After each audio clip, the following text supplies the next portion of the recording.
சிறகடிக்க ஆசை சீரியல் இன்னைக்கான எபிசோடில் ரோஹிணிக்கு வந்து அந்த வக்கீல் மேடம் கால் பண்ணியிருப்பாங்க. நீங்கள் வந்து 5 lakhs அமௌண்ட் தந்தீங்கன்னா டைவர்ஸ் பேப்பரில் சைன் பண்ணி தரேன்னு சொன்னீங்கல்ல, அவங்க வந்து ரெடி பண்ணிட்டாங்க அப்படின்னு சொல்லிட்டு, அப்போ அந்த அமௌண்ட் வந்து எனக்கு மொத்தமாக தான் வேணும், அப்பப்போ தந்தால் நான் வந்து சைன் பண்ணி தரமாட்டேன் அப்படிங்கிற மாதிரி சொல்லிடுறாங்க. எங்கள் மாமியார் ஒரு பொம்பளை இருக்கு, அதுக்கு வாய் மட்டும் தான் மிச்சம், மற்றபடி மனோஜ் வந்து எங்கிட்ட இருந்து பெருக்கியதுலேருந்தே வேலை பார்த்துக்கிட்டு இருக்கோம் அப்படின்னு சொல்லி டென்ஷனாக கத்திக்கிட்டு இருப்பாங்க.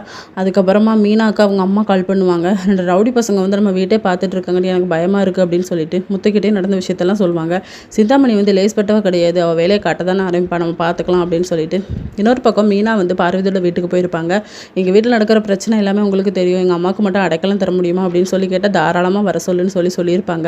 அப்புறம் முத்து வீட்டுக்கு வந்து மீனாவை பற்றி கேட்கும்போது மீனா வந்து இன்னும் வரலங்கிற மாதிரி சொல்லுவாங்க. ஃபோன் பண்ணி பார்த்தா ஃபோனும் சுவிட்ச் ஆஃப். பார்வதிக்கு கால் பண்ணுவாங்க. இப்போ தான் வந்துட்டு போனால் அவங்க அம்மாவை கூட்டிகிட்டு வரேன்னு போயிருக்கா அப்படின்னு சொல்லிட்டு.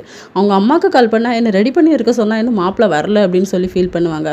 உங்ககிட்ட சொல்லாமல் எங்கேயோ ஊர் சுற்ற போயிட்டான்னு சொல்லி விஜயை சொல்லும்போது முத்து வந்து கத்திட்டு போவார்.